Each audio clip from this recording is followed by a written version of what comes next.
Hey guys, it's BJ and welcome to the BJ and Alexia Go Fully Unhinged podcast. This is our new podcast. My name's BJ Connolly and I'm here with my friend Alexia. Hi, I'm Alexia. Hey, we've been friends for over a year and we're just very, very unhinged. We say a lot of crazy things. We give the best life advice.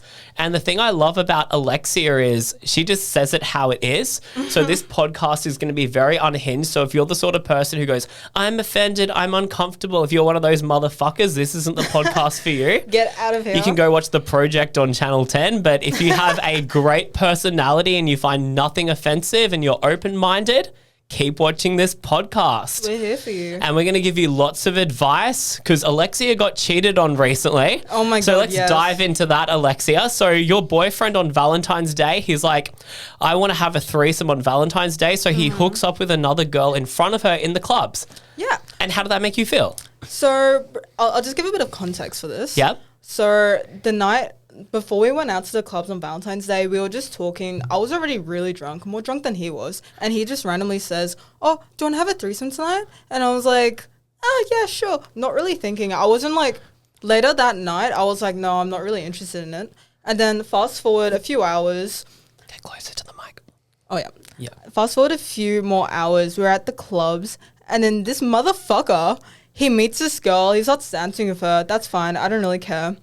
And then he gets closer with them. And I'm already dancing with some other people, some other friends that I met. And then he just fucking starts kissing her. He starts making out with her in front of me. I'm literally 5 meters away and he starts making out with her. And I'm like, what the fuck, cunt? I know, what a bitch.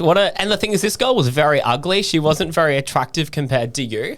And I think a lot of men, when they get an attractive woman, some of these men, like for me, when I see an attractive girl, I get really confident because the hotter the girl is, the more confident I feel. But I feel like this guy you were dating, he was a weak little bitch. And the problem with him was he probably felt like he wasn't good enough with you, so he had to cheat on you with a fugly girl because he felt like she was more on his level. Whereas like me, when I see a 10, I believe I deserve the 10 because I just believe that no one's more attractive than me. Like whenever a girl, let's just say I'm into a girl, if she doesn't respond or she rejects me, I believe that she doesn't reject me. She only fumbles me because she wasn't capable enough to see how compatible and amazing I would have been. So that's how I see the world. And I think what you should do is you need a more confident person, but knowing who you are and how you behave, I think you need to go lesbian. I think you need to try the pussy because I think your ex-boyfriend was very feminine. He was very weak. He was a weak little boy and he plays netball, which is a woman's sport. Oh my God, he plays professional netball. He plays professional netball and he fucking throws the ball like a girl.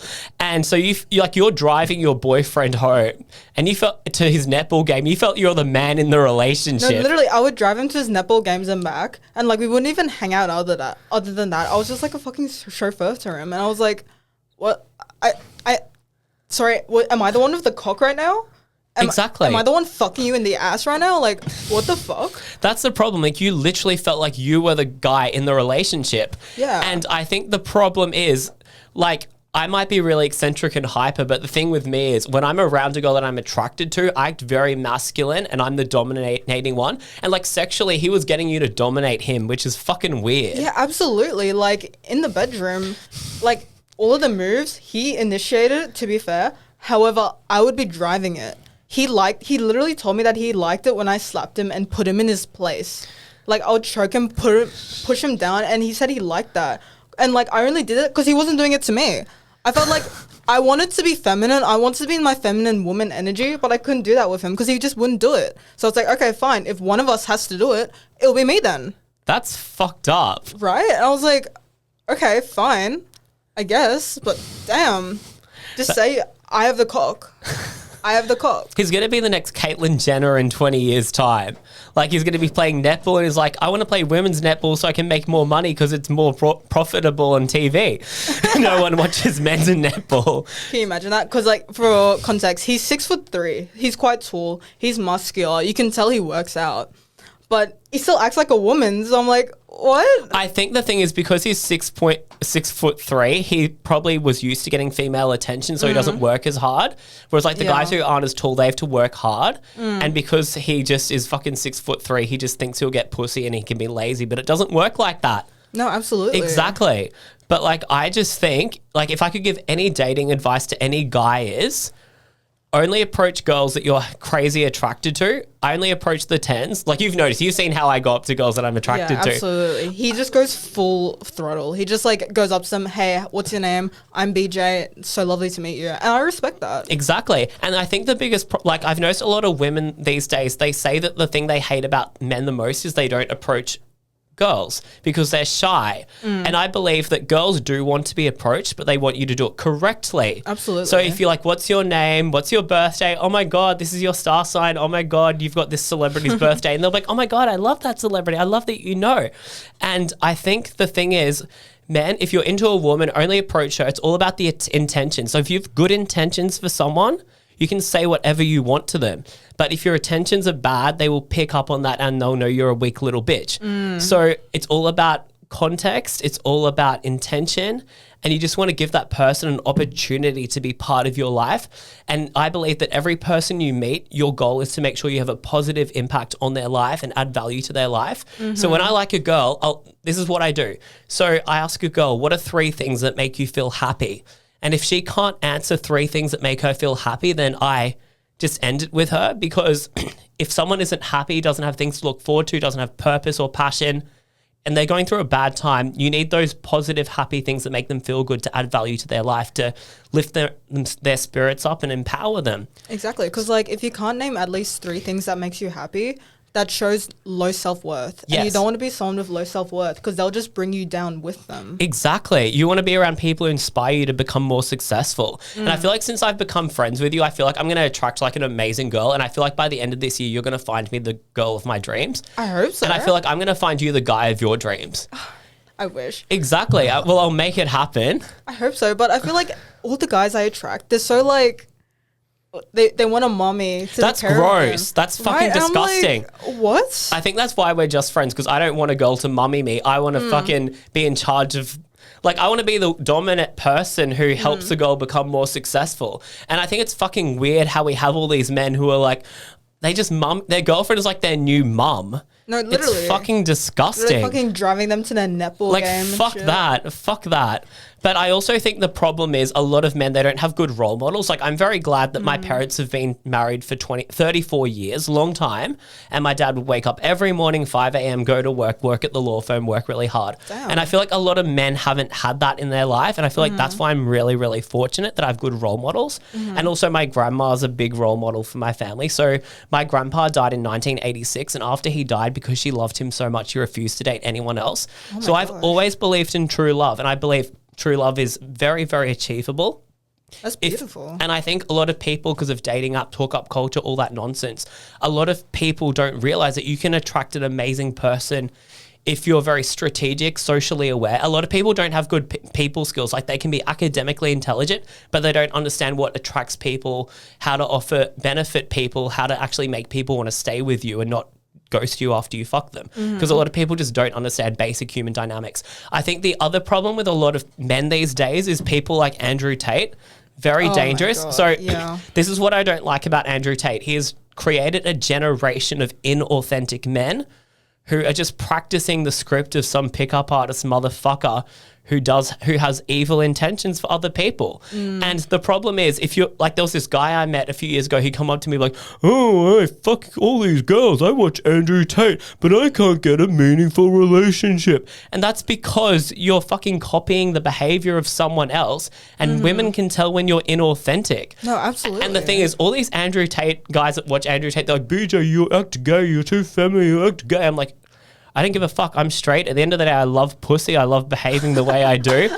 And I'm not going to change who I am because some toxic masculinity motherfucker told me, oh, you should be... And fuck those motherfuckers. Yeah, absolutely. Exactly.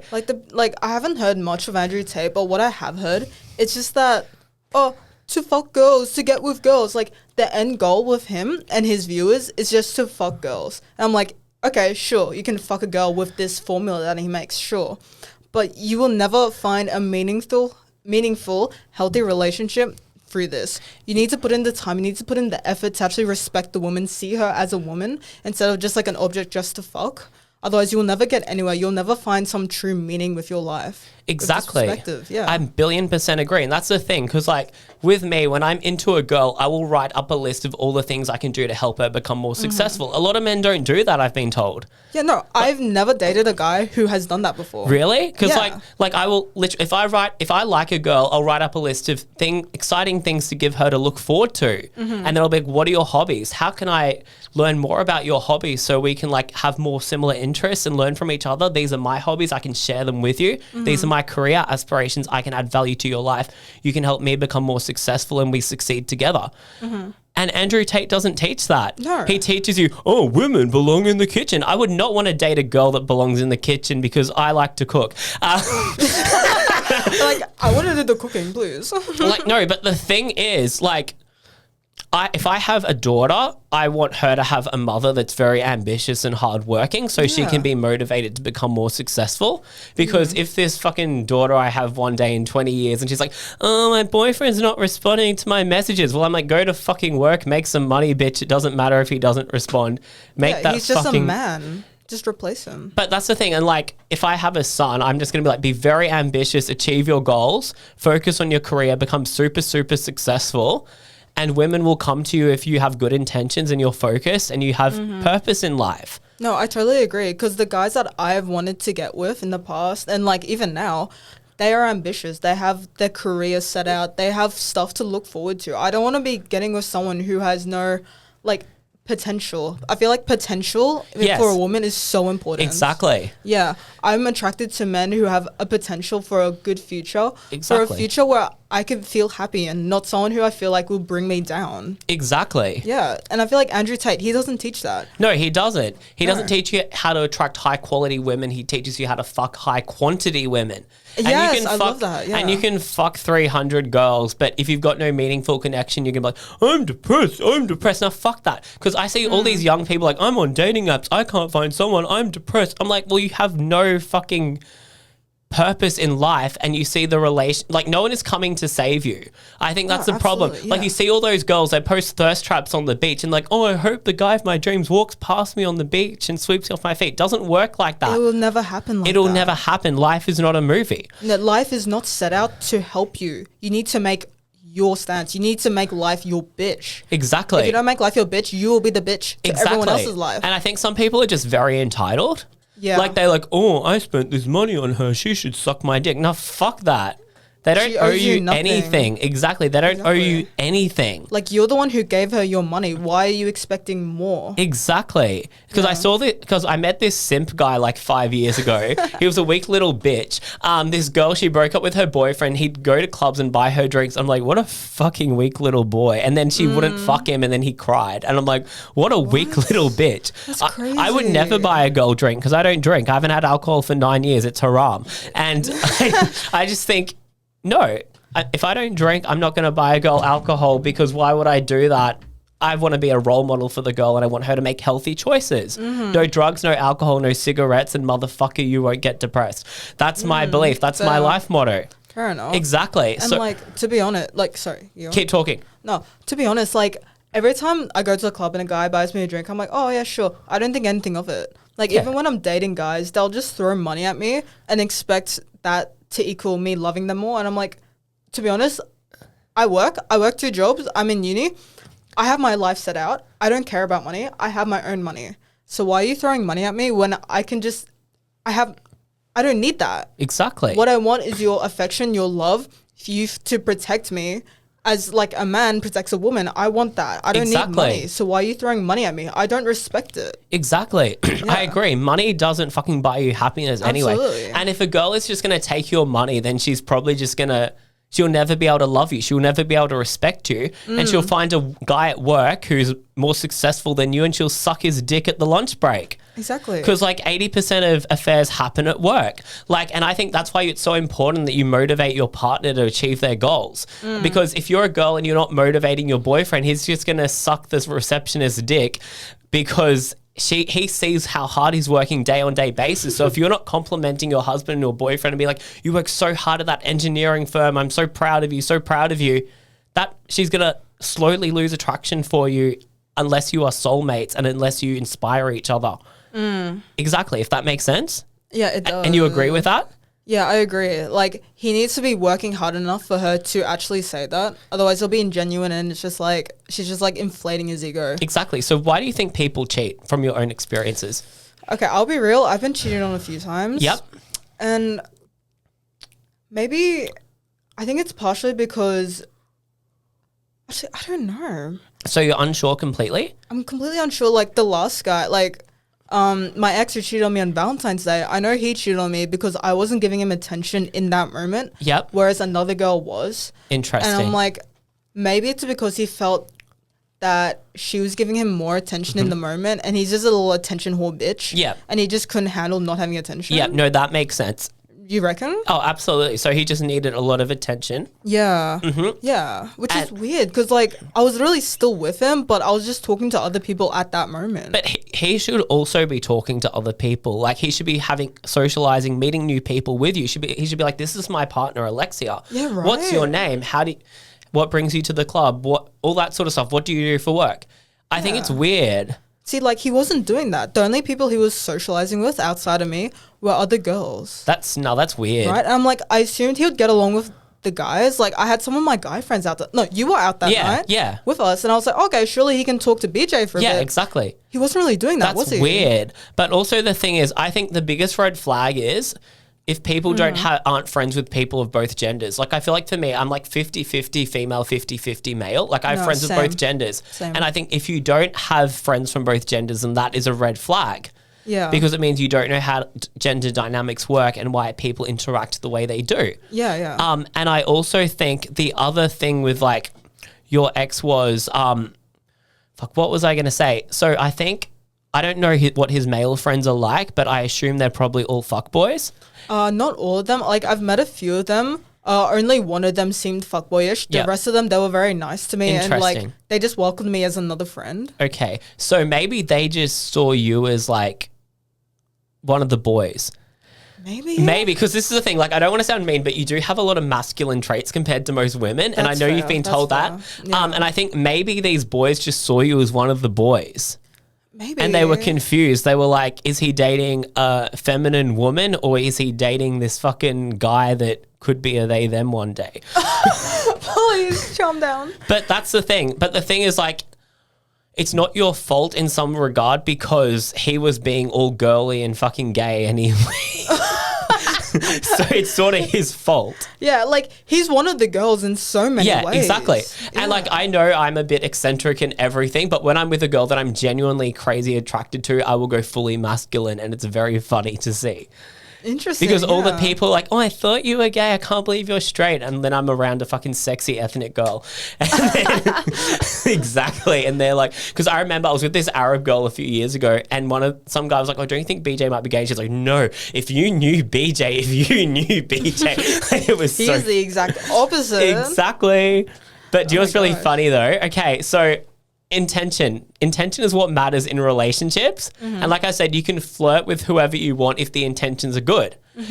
So for example, I've noticed, like, there'll be some guy will approach her and he'll do it weirdly. He'll be low self-esteem, insecure, and she'll be like, oh, he was weird. He was creepy. I felt uncomfortable. And he might say something weird or inappropriate. But if a guy that she found attractive who was confident said the exact same words, she wouldn't be like, I'm uncomfortable. She'd be like, that's hot. That's bold. And that's how it is. Like, for example, a few years ago, I was chatting up this girl. I'd known her for like 3.5 weeks, and I'm at a comedy show with her, and I'm like, during the break, I'm like, babe, I'd love to cover your body in strawberry ice cream and lick it off your pussy. Oh my God. And then she said to me, she's like, would you ever let a girl give you a grapefruit blowjob? So then she's like talking about sticking grapefruit on my dick and sucking my dick. What does that even mean? So what you do is you get a grapefruit, you put a hole through it, you stick it on the cock, and the girl sucks the grapefruit, and then the cum and the citrus juice mix together. Oh my God. And you blindfold the guy when you do it. So because she was open and into me, it was okay that I said, I'll cover your body in strawberry ice cream and lick it off your pussy.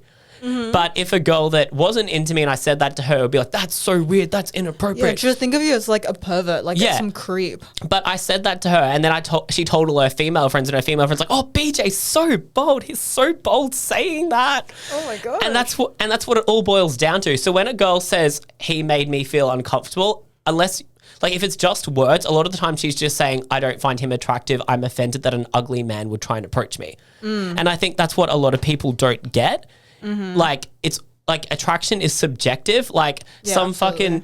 fucking 5'2" boy who's fugly could approach a girl, say something to her. She might be like, I'm uncomfortable. Then the muscly guy at the gym approaches her and she's like, oh, he's so bold. No, and that's what it all absolutely. because I see, like, I was chatting to this girl a few years ago and she's like, I hate it when guys approach me at the gym. It's so annoying. Just want to do my workout. Feel so uncomfortable. And then 3 weeks later, she's like, oh, I'm dating this guy. I'm like, how did you mean? She's like, I met him at the gym. I'm like, I thought you hated it when guys approach you at the gym. So what's your logic? Yeah, absolutely. Like, looks matter. Like, looks are so important.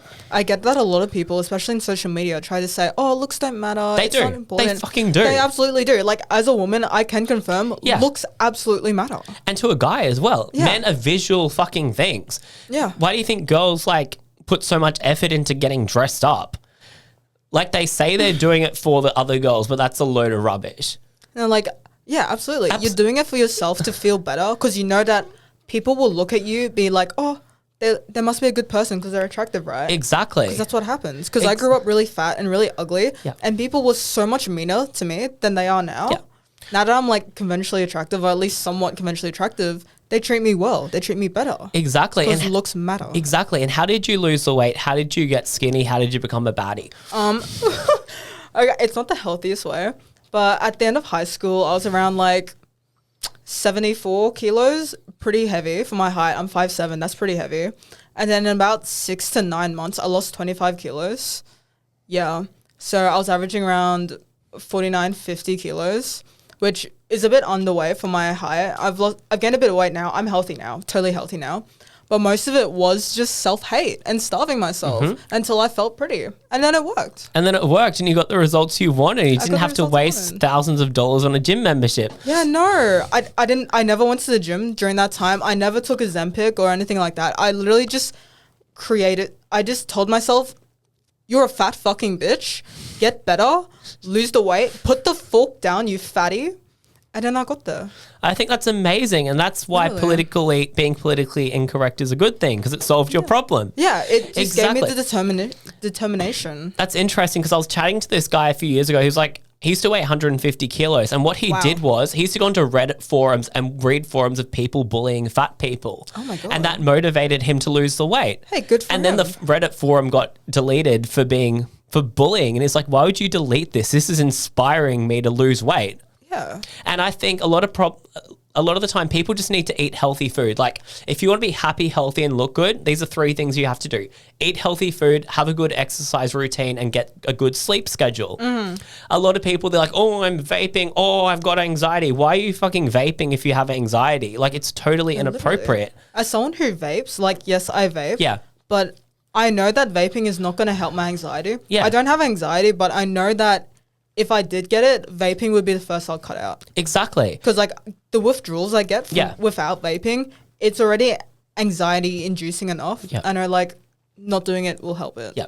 And this is a controversial opinion, but I think the biggest problem with young people these days is they have too much empathy and too much pity. Like a lot of people have empathy fatigue. Like every year we have Are You Okay Day. I think Are You Okay Day should be changed to What are you doing to try and improve yourself day. Like you should sit down, have conversations with people and be like, how can you overcome these struggles? How can you become a better person so that you attract better people into your life and you're not being a fucking little bitch that cries every day? No, I totally agree. Because an issue I've had with Are You Okay Day is that, yes, I love the idea of checking up with people more often. However, that's it. It just stops at, are you okay? No, I'm not okay. And then you just leave it at that because you don't know what to do next. Yeah. Having a plan to move forward and actually help the person, that'll be far more beneficial than just saying, are you okay? And then just fucking off. Exactly, because some people, they'll talk about their problems because they just want someone to listen. And I think that's very toxic because people can listen to you, but you got to show the initiative to actually do something to improve yourself. True. Like they could be listening to you and not care less. They could Exactly. be like, oh, okay, cool. Yeah. Whatever. Or you could just vent, but then you don't actually solve the problem. You just go around in circles and you do nothing to improve your life. And then 12 months later at the next Are You Okay Day, oh, I'm still unhappy. Oh, my life is terrible. What have you done to improve yourself? Have you improved your diet? Have you exercised? Have you tried to apply for a job that's better than the job that you currently have so you can find more fulfillment in your professional life? Have you tried to attract better quality friends by going into new social gatherings for people from different demographics who have their life together so you can learn from them and have a better life. No, these people, some people just want pity. They want you to feel sorry for them. Like, you know, those motherfuckers, they're like, oh, my life's terrible. And then they drain you in their sadness, and then they stop being friends with you, and then they become friends with someone else. They do the same thing. Oh my God, I'm so depressed. Ooh, shut the fuck up, bitch. Improve your life. See, like, it's just like a mentality. They don't want to get better. Because, No. like, if them being, like, sad and depressed to other people, that brings the other people down as well Exactly. to their level. And they get an ego boost because they brought someone down to their level. Exactly. And I think that's disgusting. Like, why are you bringing other people down? Exactly. Like, there's a thing called vulnerable narcissist. So a lot of people, they think a narcissist is like someone who's loud-mouthed and extroverted, for example, like Donald Trump. But a vulnerable narcissist is someone who's like, I'm so depressed. Oh, I knew you wouldn't respond to my message. Oh, I knew you wouldn't invite me to that party. You know, those fuckwits. And you just like feel sad for them because they're like vulnerable. But deep down, they just want you to feel depressed. And they want you, they don't like that you're confident because they're not confident in themselves. That's so manipulative. Exactly. I hate that. But there's a lot of people who do that, and they'll be like, oh, I'm suicidal. I want to die. I'm like, no, bitch. People who kill themselves don't fucking tell you. They do it. You know what I mean? Yeah, Yeah, they don't fucking broadcast it to everyone they know. Yeah. And like the thing with like mental health and suicide is like people, just because someone is suicidal, it doesn't mean they're going to kill themselves. If they have nothing to look forward to, it means they're probably going to kill themselves because there's no future plans, nothing to move forward, nothing to excite them. They're the people we should be worrying about. Exactly. They're the people we should actually be reaching out and helping. Exactly. People who say, I have nothing to look forward to. If someone tells you they have nothing to look forward to, you need to help them. You need to motivate them. You need to drop everything you're doing and make sure they're okay. Exactly. They're the true people who need your help. Yeah, absolutely. Exactly. Whereas if you're just like saying, oh, I'm so sad, but I've got this birthday party and this and this and this lined up. I'm like, you're sad. You say you want to kill yourself, but you're happy about all these events. You're happy about going to these events with people that love you, support you. Exactly. And you're excited for that. I'm like, you just want my attention. And you're trying to bring me down. Exactly. And the thing is, like, for me, like, I'm a very persuasive person and I've helped like a lot of people out of suicidal thoughts. And the thing I say to them is I want you to write a list of the people who love you and care about you the most. And then I want you to write down how would they feel if they were attending your funeral. And I want you to think about that. And so that way you're guilt tripping yourself into not killing yourself and then you'll stay alive. Yeah. It works. Absolutely. No, I totally agree. Exactly. Like I read this book a few years ago. It was about a guy from Tasmania. His whole family died in the Port Arthur massacre. You know the Port Arthur massacre? In 1996 like when that shooter. shooting? Yeah. Oh, so he true. lost his grandkids, his children, his wife, everyone. That's so sad. And then the journalist said to him, how do you not kill yourself? Considering you've lost your entire family. That's a crazy question to ask. I know. And he said, if I had something to look forward to, I knew I'd be okay. And his answer was, one day I'm going to go on holidays to the UK. No one will know me because I'm not in Tasmania. I'm overseas. So I can get away from the busy life of everyone recognizing me through what's happened in the news. That's so inspiring. Exactly. And I feel like the reason why bad things happen to you, they happen so you can help other people overcome struggles. So whenever something bad happens to me, I ask myself, how can I use that bad experience as an opportunity to help other people overcome adversity? And that's what I love about helping you, because I know you're a good person and I love being friends with you and I know you've got a lot of potential. Oh my God, thank you. And I know nothing's going to stop sweet. you. But and the thing I love about our friendship is if I'm into a girl and if you don't like her or you think she's a bitch or you think she's not a good person, I trust your judgment. Yeah, I'll tell you straight up. And like you're one of the few people I know if someone's a bad person and you tell me they're a bad person, they probably are. True. Yeah. Like this one girl we met at a club's like a month ago or so. Yeah. She was like really into BJ. She was like all over it, dancing all over it. I thought she was like really interested. And then I'll go to the bathroom with her and some of her friends and I'm like, oh, what do you think of BJ? And she was so different. She instantly like changed her attitude and she was like, oh, see, I see him as just like a gay best friend. And I was like, I told her that BJ, he's not gay. And then she was like, oh, I still see him as a gay best friend. And then her friends were also like, oh, yeah, no. They were acting weird. They were weird. They were acting differently to me than they were around you. Exactly. And that gave me such a bad vibe. Exactly. And I told BJ that night that I don't trust this girl. She seems two-faced. Exactly. She says different things to me than she did to you. Exactly. I think she's just wanting the attention without following through. Yeah. She's a basic white bitch anyway, so we don't want her. Ethnic women forever. But the problem was with this girl, she was like, she literally got her mouth near my cock when she was dancing with me. I didn't even see that. Yeah, she was like very sexual towards me. And I'm like, obviously she must be attracted to me. Yeah, like why would you do that if you're not? Exactly. Yeah. Attention. Yeah. And then she was going on about how like, oh, my ex-boyfriend was terrible. I know you'll treat me better. She said that to you? Yeah. She was very drunk, but she's but we've moved on. Don't talk to that bitch anymore.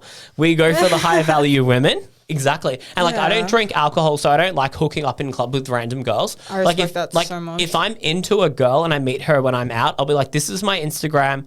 Follow me on Instagram. I will message you in the morning. Let's hang out next week. Mm-hmm. And then you go from there. Then there's no regrets. There's no, oh, I shouldn't have fucked her. There's no, STI. No. None of that bullshit that a lot of fucking men whinge and complain about. And that's how it should be. Because if you're not fucking her the night you meet her, that means you actually want to build something meaningful with her. You actually care about them as a person, not just for like their genitals. Exactly. And I like having deep, meaningful connections with people. Mm-hmm. And I know that the next relationship I have is going to be fucking amazing because I worked hard to make that happen. Yeah. Exactly. You build it over time through improving yourself and you attract better people into your life. No, I totally agree. Yeah. Like I've started doing the same thing with like guys I meet at clubs. I'm like, they would invite me back to their place and I'm like, first of all, I cannot be fucked going to yours and then mine after. Exactly. So I just give them my Instagram, and if they text me afterwards, then I'm like, okay. Yeah. Then I'll meet up with them. And plus, a lot of people in clubs, they're just looking for a quick fuck, whereas I just want to go there to dance. No, I just want to have fun. I want to have fun with my friends, meet people. Yeah, absolutely. Exactly. Make new friends and then just have a good time. Exactly. And then if I'm into them, I'll meet up with them when they're sober. Yeah. And then I can judge what I think about their intelligence. Yeah. And if they're not intelligent enough, then they get ghosted and left on red. I mean, yeah. Because I want an intelligent woman. I want my genes to be passed down to the most desirable woman possible. I mean, fair enough. Fair enough. I'm crazy. So what's something that you've worked hard to improve about yourself in the past 12 months? Past 12 months? Honestly, as cliche as this sounds, probably my self-worth. Yeah. Because, like, especially after my ex that cheated on me on Valentine's Day in front of me, that really took like a hit to my self-worth. I was like, oh, I'm not even good enough that the guy that I'm dating can't even respect me in front of me. That really took me down for a few weeks. And then I realized, wait, this guy, he ain't shit. Yeah. I just liked him because he was 6'3" and he could physically protect me. Yeah. I was like, wait, but I don't actually need him. Outside of that, I'm good. But he can't mentally protect you because he's a weak little bitch who's probably going to be the next Caitlyn Jenner. And that's... You're so right. Exactly. Yeah. Exactly. I think the thing I've worked on myself is I'm less afraid to say no to people. In the past, I just want to say yes to everyone, be polite. And now I'm more selective of who I spend my time with. Mm-hmm. And like, you got to be selective, have empathy, selective empathy. Don't just have empathy for everyone that comes crying to you about a problem. Only have empathy for people who are actually devoted to fixing and improving themselves. Yes, people who actually have ambition to fix themselves in the future. Exactly. Because something I've noticed, a lot of my like Middle Eastern friends and Asian friends have told me that white people are very lazy and entitled. And have you noticed that? Like, you're Asian, because I feel like a lot of white people, they're just like, what's in it for me? What's in it for me? Whereas like all the Asians and Arabs are like, we got to study, we got to work hard, we got to go to work, we got to do this, blah, blah, blah. Like one of my Asian friends, he has a joke. He's like, oh, public holidays are coming up. Don't worry, BJ. All the restaurants that are run by Asian families will still be open because they want to just make that money. Whereas all the white people will be like, oh, I'm going to stay home and not go to work. No, absolutely. Exactly. And it's reflected in the dating scene, especially I found. Yeah. Like all the white guys I've dated in the past, while yes, I do have a type for white guys because like they're tall and blue eyes. Something about blue eyes. Anyways, I'm getting distracted.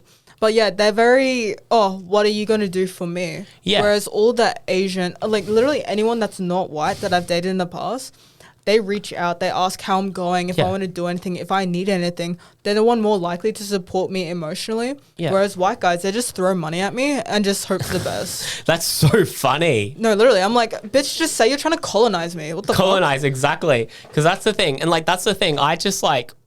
I like to help people with their emotions. Yeah. Like, do you think the reason why some girls think I'm gay is because I'm so good at understanding women's emotions? I think so. Like, part of it, I think, yes, like your hand gestures and how eccentric That's you are. the I think that's the autism. main reason. Yeah. Yes, that's.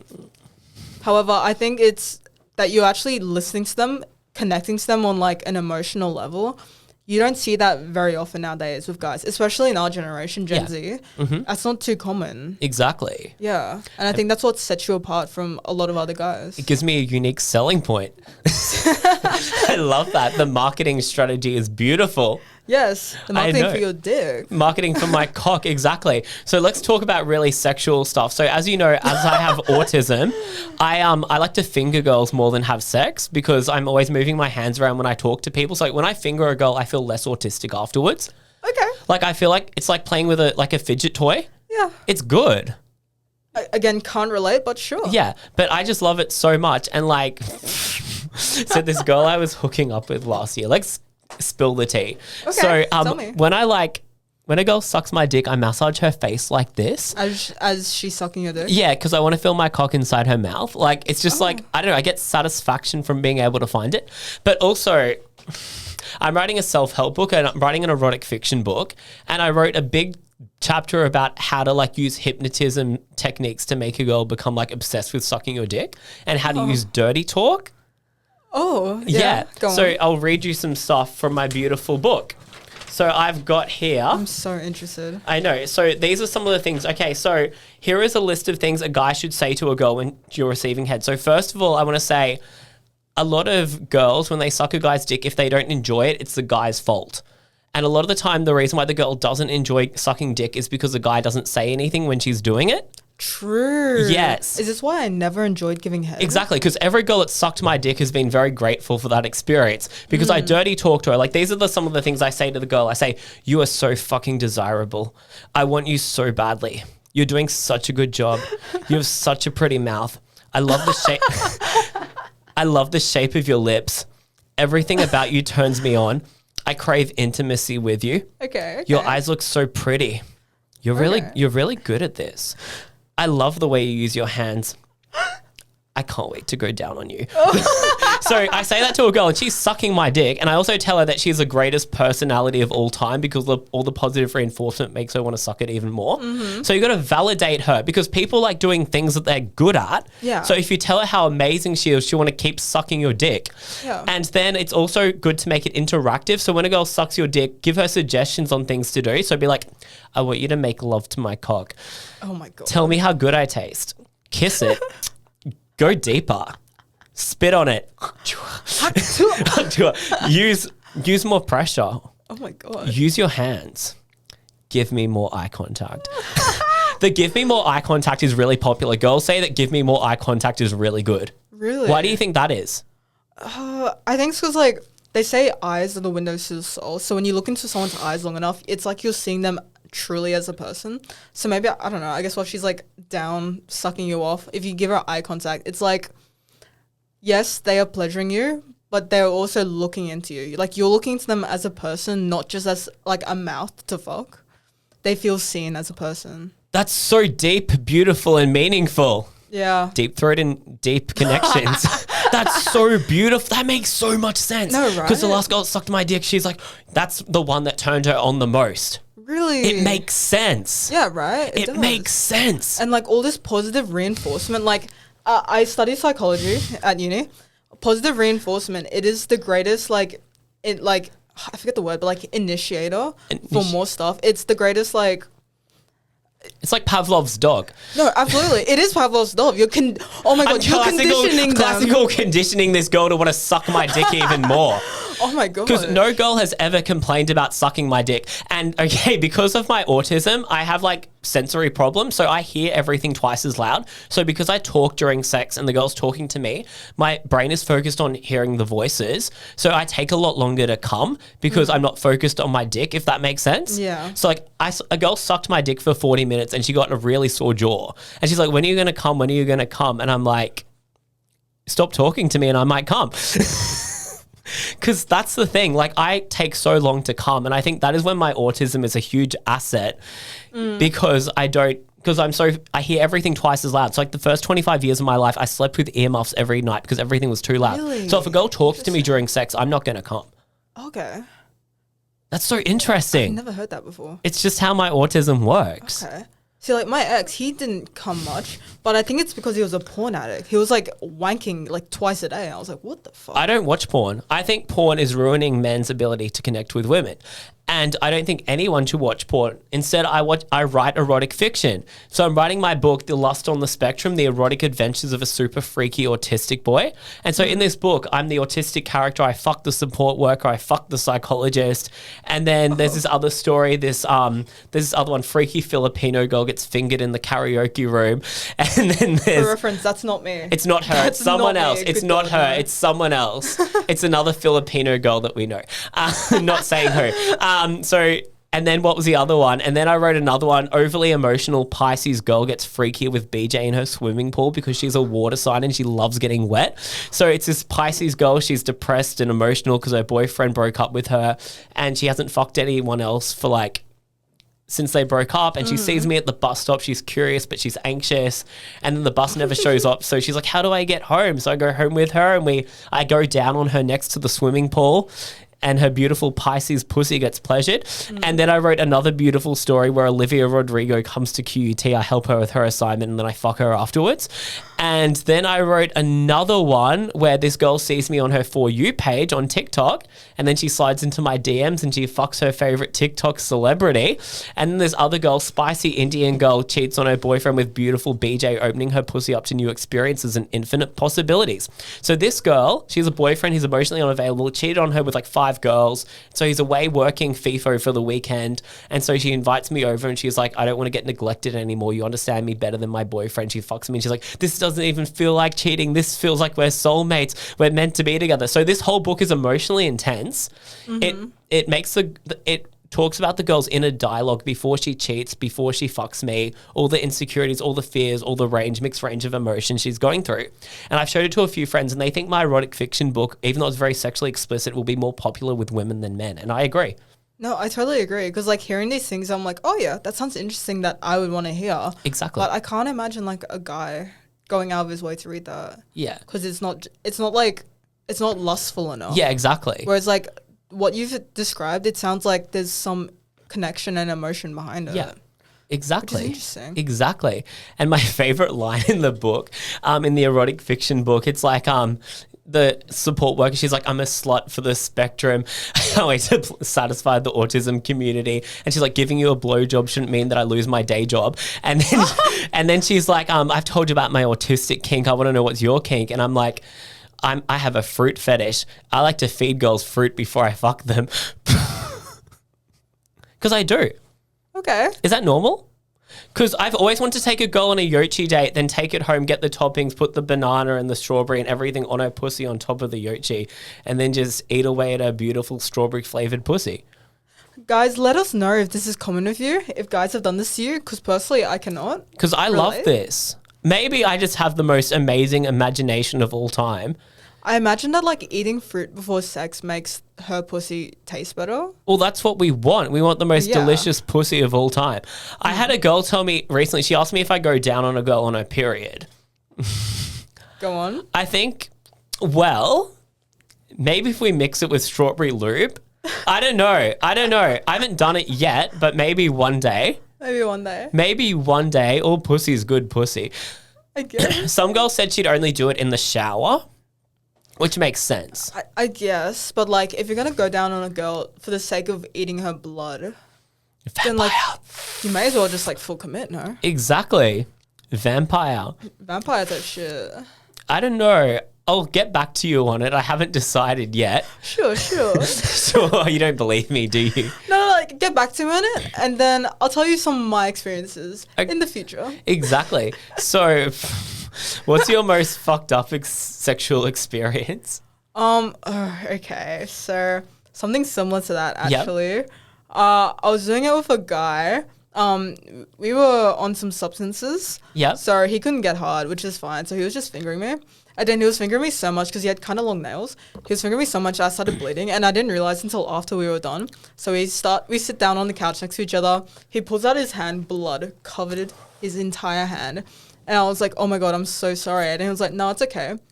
I kid you not. He starts licking his hand. He starts licking up the blood. And I was like, what the fuck? Are you okay? What's wrong? And he was like, oh, no, it's okay. I believe to like someone, you have to like all of them. He continues to eat it. And I was like, bitch. I had to tell him to go wash his hands. Otherwise, he would have kept licking them clean.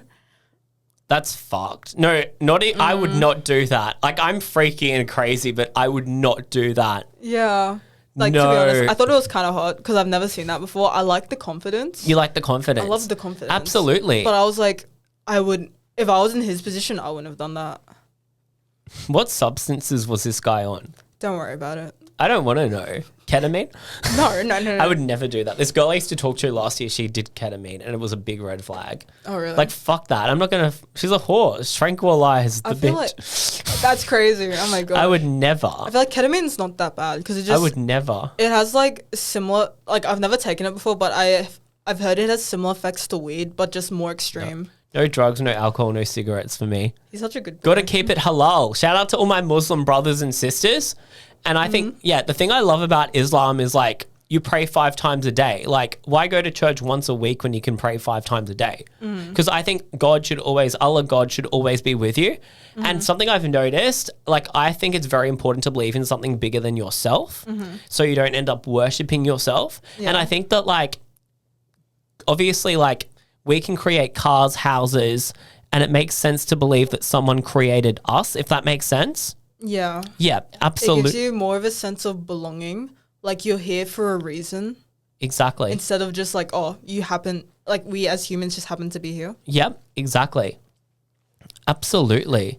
Yeah. Slay. And also, like, I just think it's important to believe in something bigger than yourself. Exactly. And everything you do in life, you do that with the intention to have a positive impact on other people's lives. Yeah, absolutely. Fuck. So we've talked for 46 minutes. Oh my gosh. It went so fast. So guys, make sure you follow us on TikTok and Instagram. So BJ Connolly 136. What's your Instagram and TikTok? It is WHAT 4 EVA.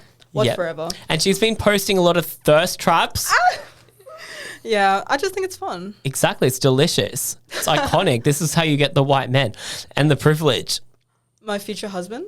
You're going to find him this year. I'm going to find him for you. Oh my God, thank you. We're going to make this happen. And I'll find you your future wife. Exactly. And then we have our wedding on the same day. Like next to each other? Exactly. At the mosque, mashallah. I'm so proud of you and we've accomplished a lot. And if any of our followers have any suggestions for topics you want us to talk about at our next episode, please let us know because we're going to make more of these. We've had so much fun. And if you want to ask us any questions about any of the fucked up stuff we've said today, just ask them. Just ask us. What's stopping you? Exactly. Don't be shy, baby girl. Yeah, don't be shy. We're not scary. Exactly. I'm so proud of you, Alexia. I'm so proud of you, BJ. I've had so much fun today. My name's BJ Conley. This is Alexia King because she is the king, because she's the man in the relationship that she had with her ex-boyfriend who was a little bitch. Yep. He was a little bitch. Little pussy boy. Little pussy boy, I know, and who plays netball. And you don't talk to him anymore. No, he blocked me. He blocked you. For some reason. Exactly. Fuck that. Blocking's a fucking feminine thing to do, isn't it? Right. I was fine just like vibing and like stalking him every like few months. Yeah, fuck that. No, fuck that. Anyway, I've had so much fun. Oh my God, we've gone for like 49 minutes and your birthday is the 4th of the 9th. Oh my God. I know. So we're going to have a lot of fun. We're going to make more podcasts. We're going to say more fucked up things. Yeah. Keep tuned. Keep tuned, guys. We'll see you next time. Until next time, goodbye. Bye. Illy.